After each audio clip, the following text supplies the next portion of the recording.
সুপ্রিয় দর্শক শ্রোতা, আসসালামু আলাইকুম। শব্দ বুঝে কোরআন শিখেন সহি শুদ্ধভাবে, এই ক্লাসে আপনাদেরকে স্বাগতম।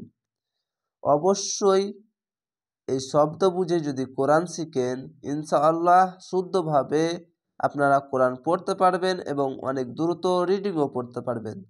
তাহলে ভিডিওটি শুরু থেকে শেষ অবধি অবশ্যই দেখবেন।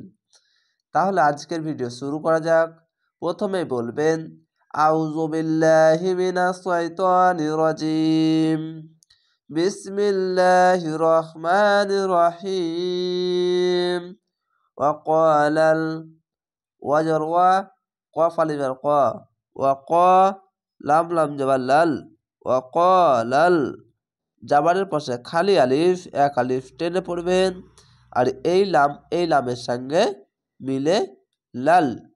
ওয়াকালাল লাযিনা, লাম জবর লা, জাল ইয়ার জি, লাজি নুন জবর না, লাযিনা। জেরের পরে ইয়া সাকিন, এক আলিফ টেনে পড়বেন, লা লাম আলিফ জবর লা। এই চিহ্নটি দেখেন, এরকম লাম থাকলে একটি লাম আছে আর একটি আলিফ আছে, তো এখানে এক আলিফ টেনে পড়বেন। জাবারের পাশে খালি আলিফ, এক আলিফ টেনে পড়তে হয়, লা ইয়ালামুনা। পেশের পরে অসাকিন, এক আলিফ টেনে পড়বেন। এই আইনটিকে একটু মোটা করে চিপে পড়বেন। ইয়া আইন জবর ইয়া, লাম জবর লা, ইয়া লা মিম পেশ মু, ইয়া আলামু নুন জবর না, ইয়া আলামুনা। লাউলা জাবারের পাশে খালি আলিফ, এক আলিফ টেনে পড়বেন। লাম অ জবর লাউ, লাম আলি জবর লা, লাউলা। ইউ কাল্লিমুনাল, এই লামকে ধরবে, নুন লাম জবর নাল। ইয়া পেশ ইউ, কাপ লাম জবর কাল, ইউ কাল লাম জল্লি, ইউ কাল্লি মিম পেশ মু, ইউ কাল্লিমু নুন লাম জবর নাল, ইউ কাল্লিমুনাল। লহু লাম খাড়া জবর ল, হা পেশ হু, লহু। এখানে একটি বিষয় মনে রাখবেন, একটি জায়গায় লাহু বলে আর আরেকটি জায়গায় লহু বলে। কোথাও মোটা করে বলে, কোথাও পাতলা করে বলে, লাহু আর লহু। এই বিষয়টি জানার জন্য এই আল্লাহ লেখার এর আগেকার অক্ষরটি দেখবেন, যেরকম আগেকার অক্ষর এইটি নুনটি, তো এই নুনের ওপরে জাবার আছে। এক কথাই হলো, যদি ওপরে জাবার পেশ যদি ওপরে আসে তাহলে লহু মোটা করে হবে, আর এই জাবারটাই যদি নিচে চলে আসে তাহলে পাতলা করে হবে লাহু। এখানে ওপরে আছে, তো অবশ্যই মোটা করে পড়বেন। এই বিষয়টি জানতে পারলে, শিখতে পারলে ইনশাআল্লাহ আপনারা এই আল্লাহ কোথায় পড়তে হবে আর আল্লাহ কোথায় পড়তে হবে এই বিষয়টি আপনারা জানতে পারবেন। তো অবশ্যই আল্লাহ লেখার ডান পাশের অক্ষরটি দেখবেন, ইনশাআল্লাহ আপনারা শিখে নিতে পারবেন। লহু খাড় জাবারে এক আলিফ টেনে পড়বেন। আউ হামজা অ জবর আউ। এখানে একটি বিষয়, আলিফ না বলে হামজা কেন বলছি? যদি জাবার জের পেশ যদি আসে তাহলে আলিফকে হামজা পড়তে হয়, তার জন্য হামজা অ জবর আউ। এই বিষয়গুলি জানার জন্য বলছি, শব্দ বুঝে কোরআন শিখেন সহি শুদ্ধভাবে। ইনশাআল্লাহ এইভাবে যদি শিখেন তাহলে আপনারা রিডিং অনেক দ্রুত পড়তে পারবেন এবং শব্দগুলোর নিয়মও বুঝতে পারবেন। তাহলে অবশ্যই আমার চ্যানেলে নতুন হয়ে থাকলে অবশ্যই চ্যানেলটিকে সাবস্ক্রাইব করে রাখবেন। ইনশাআল্লাহ আপনারা অনেক দ্রুত শুদ্ধভাবে রিডিং পড়তে পারবেন এবং কোরআনও বুঝতে পারবেন। তাআতিনা, এখানে চিকন চিহ্ন মাদ্দা আরজি, তিন আলিফ টেনে পড়বেন, আর এখানে জেরের পরে ইয়া সাকিন, এক আলিফ টেনে পড়বেন, আর এখানে হামজা বা আলিফের ওপরে সাকিন আছে, তার জন্য একটি ঝুঁক মেরে পড়বেন। তা হামজা যাবার তা, তাইতি তাতি নুন আলিফ যাবার না, তাতিনা। আয়াহ এখানে তা আছে, আয়াহ হা বললাম কেন? এখানে থামার জন্য জায়গা আছে, তো আছে, এখানে থামতে হবে। তো গোল তা যেখানে থাকবে যদি থামেন তাহলে হা হয়ে যায়, পরিবর্তন হয়ে যায়। গোলতা পরিবর্তন হবে কোথায়? যেখানে থামবেন বা অক্ষ করবেন সেখানেই গোলতা হা হয়ে যায়, পরিবর্তন হয়ে যায়। তো এখানে পরিবর্তন হয়ে গেছে। হামজা খাড়া যাবার আ, একার স্টেনে ইয়া যাবার ইয়া, আয়া তা দপেস তুন, আয়াতুন। এখানে তুন না বলে এখানে ইকফা গুন্না হতো তুং অনস্কারের মতো। এখানে থামতে হবে, ইকফা গুন্নাও বাদ হয়ে যাবে, আর এই তাও বাদ হয়ে হা হয়ে যাবে।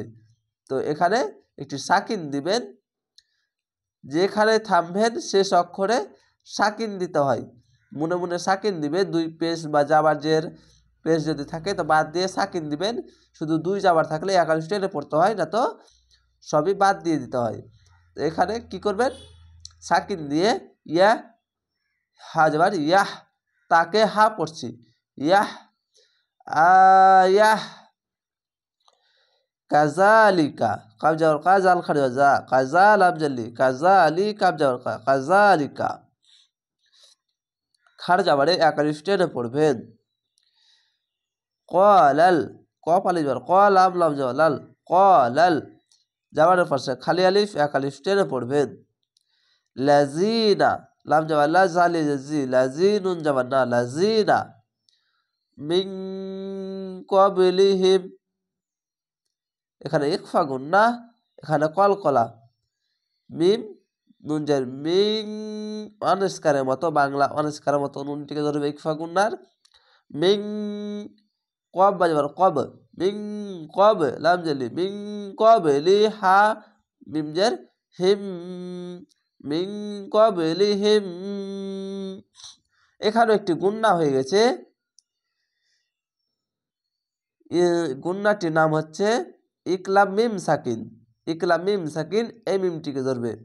হা মিম জার হিম, মিন ক্বাবলিহিম। মিসলা, মিম সাজের মিস, লাম যাওয়া লা, মিসলা। কওলি হিম, এখানে ত আছে, থামতে হবে, হিম বলেই থেমে যেতে হবে। কও লাম জালি, কওলি হা মিম জার হিম, কওলি হিম। তাসাবাহাত, তাসিন আলিফ আসা, তাসা, এখানে জাবারের পাশে খালি আলিফ এক আলিফ টেনে পড়বেন। তাসাবা যাবার বা, তাসাবাহাত যাবার হাত, তাসাবাহাত। কুলুবুহুম, কুলুবুহুম, এই বিষয়টি দেখেন, বা এখানে নিচে ফোঁটা যেখানে দেখবেন সেটি একটি বা। নিচে ফোঁটার একটি ফোঁটা থাকলেই বা হবে। এখানে কিভাবে লেখা আছে এই বিষয়টি আপনারা না বুঝতে পারলে, নিচে ফোঁটা থাকলেই একটি বা, তার জন্য বা পেশ বু। কপ পেশ কু, লাম পেশ লু, কুলু পেশের পরে অসাকিন একাল স্টেনে পড়বেন। কুলু বা পেশ বু, কুলু বু হা মিম পেশ হুম, কুলু বু হুম। এখানে তো আছে, থামবেন। কদ, এটা কলকলা, কব চাল দেওয়ার কদ, নিচে সাউন্ড আসবে কদ। বাইয়ান্নাল, এখানে ওয়াজিব গুন্না, 2টি ওয়াজিব গুন্না, ইয়া এবং নুন। ইয়ার উপরে তাজদিদ থাকলে ওয়াজিব গুন্না হয়, এবং নুনের উপরে যদি থাকে তাহলে কি হয়? ওয়াজিব গুন্না হয়। তাহলে এখানে ওয়াজিব গুন্না 2টি। বাই, ইয়া নুন যাবার ইয়ান, বাইয়ান্নাল, এই লামকে ধরে নিবে। আয়াতি, হামজা খাড়া যাবার আ, ইয়া খাড়া যাবার ইয়া, আয়াতা যেতি, আয়াতি। লিকৌমিউ, এখানে ঈদগামে বা গুন্না, মিম ইয়া দোজের মিউ, এইভাবে গুন্না হবে। লাম যে লি, কপ যাবার কৌ, লিকৌ, মিম ইয়া দোজের মিউ, লিকৌ মিউ। ইউকিনুনা, এখানে না বলে ইউকিনুন, এভাবে পড়তে হবে। 3 আলিফ টেনে পড়বেন। নুনের পাশে ওয়াও সাকিন এক আলিফ টেনে পড়তে হয়। আর এখানে থামতে হবে, আয়াত আছে এখানে ওয়াকফ করা ভালো, তার জন্য শেষ অক্ষরে কি দিতে হবে? সাকিন দিতে হবে। 1 2 3 তিনটি অক্ষর 3 আলিফ টেনে পড়বেন, যেখানে 3 আলিফ টেনে পড়বেন মাদ্দে আরজি হয়ে যায়। এখানে মাদ্দে আরজি হয়ে গেছে। ইয়া অফেস ইউ, 1 আলিফ টেনে কফ জের কি ইউ কি, নুন অফেস নুন, নুন যাবার না, ইউ কি নুন, এভাবে ওয়াকফ করবেন। তো আশা করি আপনাদেরকে এইভাবেই ক্লাসগুলো দেবো। তো অবশ্যই আমার চ্যানেলটিকে সাবস্ক্রাইব করে রাখবেন। ভিডিওটি ভালো লাগলে শেয়ার করবেন বন্ধুদের সঙ্গে। আর পবিত্র কোরআন শেখার জন্য অবশ্যই প্র্যাকটিস অনেক করতে হবে। যদি শুদ্ধভাবে অনেক দ্রুত রিডিং পড়তে চান তাহলে ইনশাআল্লাহ আপনারা পরবর্তী ভিডিও আবার দেখতে পাবেন। ভালো থাকেন, সুস্থ থাকেন। আসসালামু আলাইকুম।